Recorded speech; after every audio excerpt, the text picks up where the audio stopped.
want to say that part 4 was the OTS applicant profile. And that is basically your resume. That's just like the Air Force's way of saying,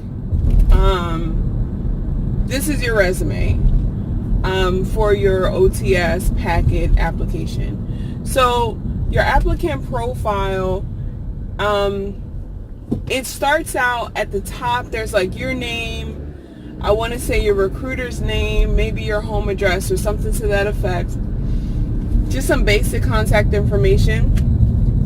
And then underneath that, you have to list whether or not you have a pilot's license and if you have flying hours.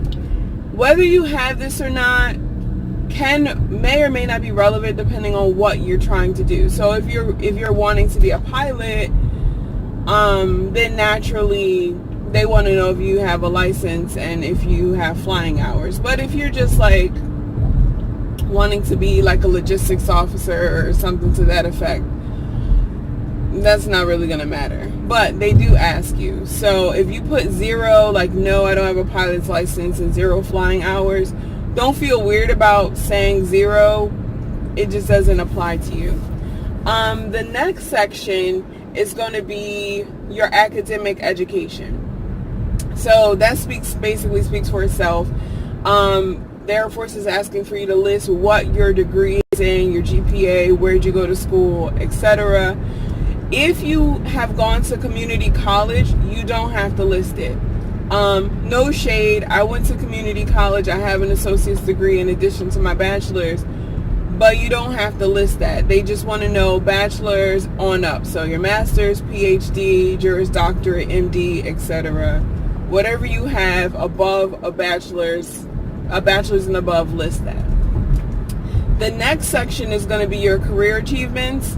So I mentioned in the last video that was deleted, this is the time to brag on yourself. Seriously. Like, the board will never get a chance to meet you. So the people that sit in the room and review these documents, unless you actually commission and run into one of these individuals, it's not likely that you're going to meet them. You're certainly not going to meet them during the application process. So you want to brag on yourself. So list your career achievements. I had a few. If you're interested, because I imagine that you're probably watching this to hear what I put on there as well. So I'm not going to say where I went to school, but my degree is in political science. My concentration was national homeland security, which I absolutely loved. So that's my degree. My career achievements, a couple things that I did list, just to give you an example. I did have some work that was recognized by the White House, so I listed that, of course. I received a proclamation from our governor, so I listed that. So those are just a couple of examples. I listed several things, but I've been fortunate to have had a pretty cool running after I graduated from college. So then the next section is your personal achievements, or are your personal achievements. So the things that you're most proud of.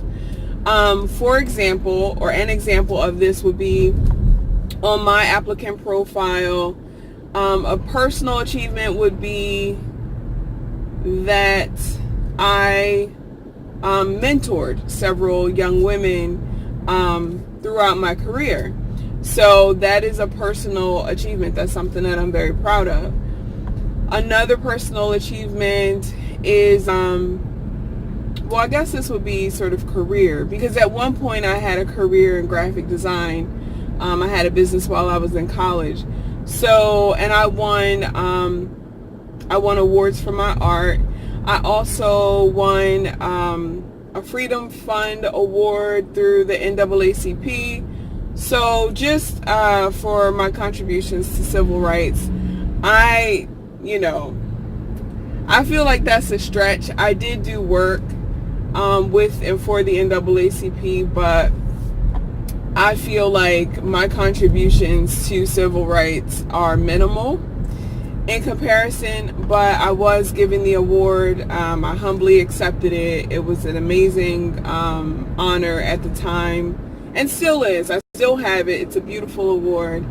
But that is personal / career. So you can kind of decide how you want to split up your achievements, but there's plenty of space for you to brag on yourself. And my recommendation is that you brag on yourself.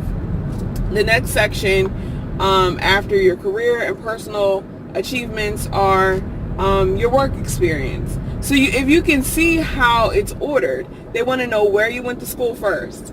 Well, no, they want to know if you are you a pilot. So you can kind of get an idea of what they most value. Then they're like, well, where'd you go to school? So what were your career achievements? Before they even ask what your professional experience is, they want to know what you've achieved. I thought that was really interesting.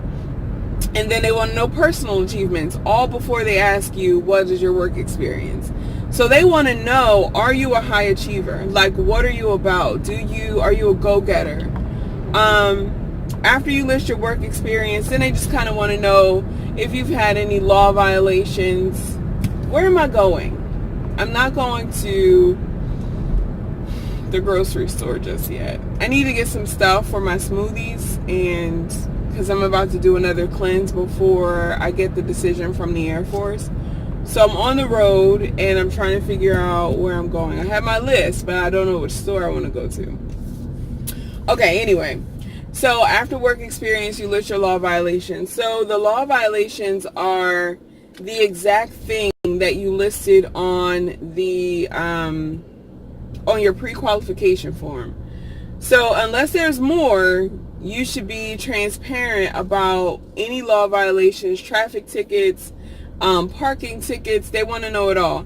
My recruiter said don't sweat it. Like, unless you have like misdemeanors and felonies and stuff, like if you've had a couple of parking tickets or a couple of moving violations, you know, they consider that to be, unless it's excessive, most people have a couple of tickets. So it's very difficult to escape life without them.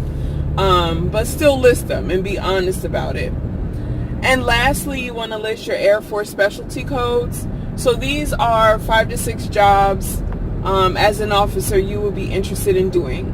It's no more than just informational at this point. It's not going to lock you in. It's just saying, you know, these are the areas that I feel like I'm qualified for, and these are the areas that I think I would excel in. I want to explore, you know. Wow! Really? Is it that important to get over? I can't. Jersey drivers, I'm telling you. Sis almost ran into my car because she's trying to get over. Not paying attention. Don't give 2 flying fucks that I'm like right next to her. Anyway, car chronicles. So then after you put your after you list your law violations and your Air Force specialty codes, then you're going into your personal statement. So that is part 4 is your OTS applicant profile. I wanted to be detailed because I imagine that you're here for deets. I thought my resume or my profile was pretty solid. If you don't have a lot of professional experience and like just say you are fresh out of college wanting to go to OCS, my advice to you would be to list as much community service, leadership things that you've done in the community. Like, you need to show that you have done something, because it's not sufficient enough to just list, you know, I had a couple of internships and I went to school. Like, how does that relate to you being a good officer? How does that qualify you to lead someone's kids in the United States Air Force? So think about all that. But that's all I got for part 4. And now on to part 5, which is your personal statement.